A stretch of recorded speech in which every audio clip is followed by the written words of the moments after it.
ढोलकपुर गांव में चंपा अपने 10 साल के बेटे और पति भूषण के साथ रहती थी। चंपा चाहती थी कि उसका बेटा अच्छे से पढ़ लिख कर एक अच्छा आदमी तो बने ही, साथ में अच्छी नौकरी भी करे, क्योंकि चंपा ने शादी के 11 साल बाद भी अपने घर में सुख शांति नहीं देखी थी। चंपा का पति भूषण शराब पीने का इतना आदी था कि वो हर रोज घर में कलेश किया करता। अरे नहीं बेटा, ये तूने गलत लिखा है। बेटा, अगर पढ़ाई पर ध्यान नहीं दिया तो मुझे अपने बेटे से भी जो उम्मीद है वो भी खत्म हो जाएगी। अरे नहीं नहीं माँ, आप चिंता मत कीजिए, देख लेना, मैं एक पुलिस ऑफिसर बनूंगा और लोगों पर अत्याचार करने वाले लोगों को जेल में डाल दूंगा। राजू और चंपा बात कर ही रहे होते हैं, तभी हाथ में शराब की बोतल लिए भूषण घर में आता है।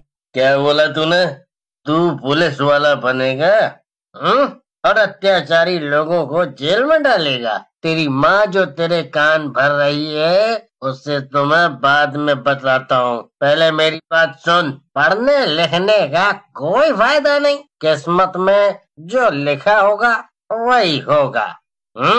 अपने पति को ऐसा करता हुआ देख चंपा अपने बेटे को पीछे कर लेती है और खुद आगे हो जाती है और अपने पति से कहती है, आज भी आप पीकर आए हैं? देखिए जरा बच्चा कितना डरा हुआ है, आखिर क्यों इतना पीते हैं आप? क्या चाहते हैं? जिंदगी जीना चाहता हूँ मैं, जिंदगी।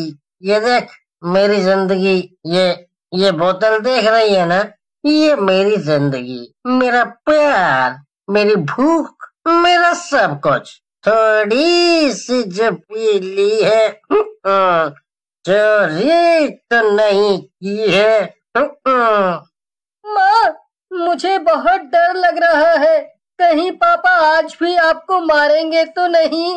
अब राजू धीरे से कमरे में चला जाता है। भूषण बहुत देर तक गाना गाता है और अपनी पत्नी को सुनाता है और खाना खाने के बाद खाट पर ही सो जाता है। अब अगली सुबह चंपा उदास होकर गांव के हैंडपंप पर पानी भर रही होती है। अरे चंपा बहन, ये आपकी आंखों के नीचे कैसा निशान है? अरे नहीं नहीं, बस ये तो मैं गिर गई थी ना, उसी का निशान है। तभी वहाँ गांव की कलावती आती है। कलावती चंपा को देखकर कहती है, बिजली से तो झूठ बोल लेगी, लेकिन मुझसे कैसे झूठ बोल पाएगी तू?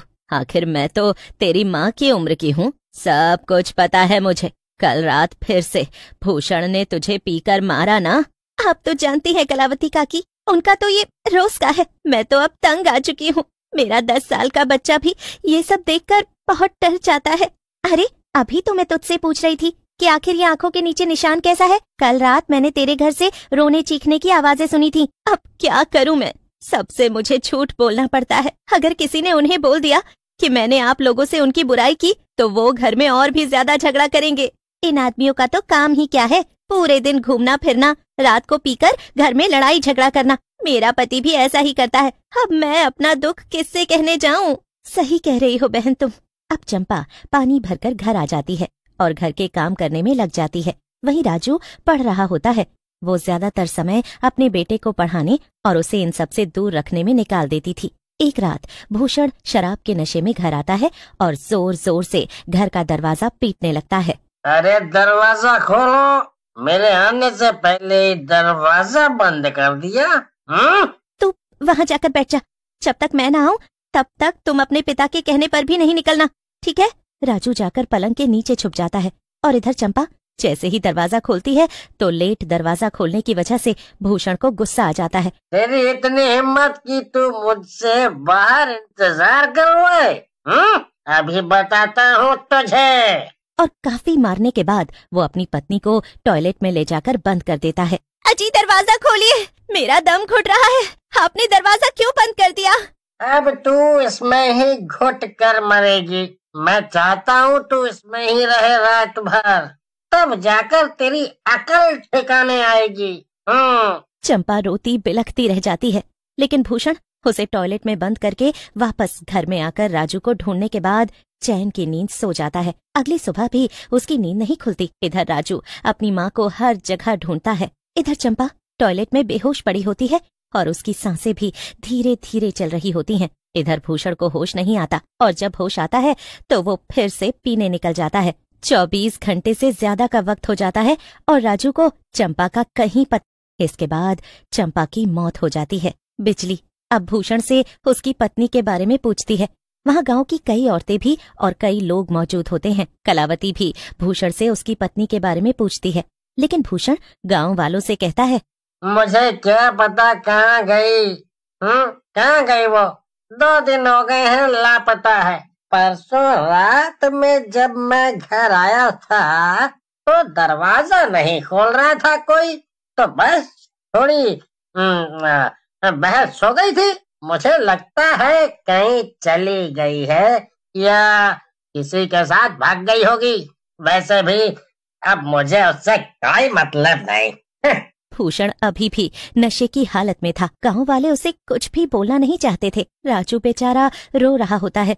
बिजली उसे घर ले जाकर खाना पीना खिलाती है। अब अगले दिन गांव वालों को पता चलता है कि चंपा टॉयलेट में मिली है और उसकी दम घुटने से मौत हो गई है। और धीरे धीरे ये बात पूरे गांव में फैल जाती है। लेकिन वक्त के साथ गांव वाले हमदर्दी जताकर इस हादसे को भूल जाते हैं। इधर राजू भी अपने ननिहाल चला जाता है और भूषण अपना वही पीना खाना और घर जाकर सो जाना ऐसे ही चल रहा था। एक रोज भूषण के दोस्त बिरजू की गांव के बीचों बीच लाश मिलती है। अरे, इस बेवड़े को किसने मार दिया? इसके तो कोई मुंह भी नहीं लगना चाहता था। और भला इससे किसकी दुश्मनी रही होगी जिसकी आंख भी नहीं खुलती? बिरजू की मौत के बाद हर कोई सदमे में आ जाता है कि आखिर उसे किसने मारा। किसी को कुछ पता नहीं चलता। अब इस बात को करीब 4-5 दिन के बाद भुला दिया जाता है और 7वें दिन एक और मौत होती है। ये मौत भी ठीक उसी तरह होती है जैसे बिरजू को मारा गया था। ये भी भूषण का दोस्त ही था और भूषण के साथ अक्सर शराब पीता हुआ मिल जाता था। हाँ, मुझे तो ये समझ में नहीं आ रहा कि पिछले कुछ दिनों में 2 मौतें हो चुकी हैं गांव में, लेकिन ये मौत उन लोगों की ही क्यों हो रही है जो भूषण के साथ उठते बैठते हैं। यही तो मैं भी सोच रही थी, लेकिन मैंने सोचा छोटा मुंह बड़ी बात कर दी तो ये विवाद मेरे सर आ जाएगा। लोग इस मौत को भी बड़ी आसानी से भुला देते हैं क्योंकि ये उन लोगों की मौतें हो रही थीं जो शराब के आदी थे। लेकिन इस बार जिसकी मौत हुई थी वो था बिजली का पति और उसे भी अक्सर भूषण के साथ देखा जाता था। बिजली, धीरज रख बेटा, अब तक गांव में 3 लोगों की मौत हो चुकी है। गांव वाले भी परेशान हैं। तू चिंता ना कर, हम गांव के पास वाले तांत्रिक बाबा के पास चलेंगे। मुझे तो कहीं नहीं जाना, मेरी तो जिंदगी उजड़ गई। हाय। कलावती अब बिजली को 2-4 दिन बाद एक तांत्रिक बाबा के पास लेकर जाती है। वो तांत्रिक बाबा कुछ देर मंत्र पढ़ने के बाद कलावती और बिजली से कहता है, मैं जो देख पा रहा हूँ ये एक भटकती आत्मा है जो किसी को परेशान करने के मकसद से नहीं बल्कि उन लोगों को सजा दे रही है जो अपने परिवार को जीते जी मार देते हैं। कुछ देर तक तांत्रिक मंत्र पढ़ता रहता है। कलावती और बिजली वहीं बैठकर तांत्रिक को देख रही होती हैं। तभी वहाँ एक आत्मा प्रकट होती है और जोर जोर से हंसने लगती है। इन सब के पीछे का मेरा मकसद सिर्फ यही था कि औरतों को जीने दिया जाए। औरतों को कभी भी प्यार, सम्मान, इज्जत नहीं मिली। जो लोग उन्हें इज्जत नहीं देते, मान सम्मान नहीं देते, उनके साथ ऐसा ही होना चाहिए। इसका मतलब ये है कि चंपा, तूने मेरे सुहाग को उजाड़ दिया। क्यों चंपा, क्यों? देखा, तुम्हारे मन में अभी भी तुम्हारे पति के लिए प्यार था जो तुम्हें कभी भी इज्जत, मान, सम्मान नहीं देता था बल्कि मारता पीटता था। और आज मैं एक और जान लूंगी और वो जान जाएगी मेरे पति की।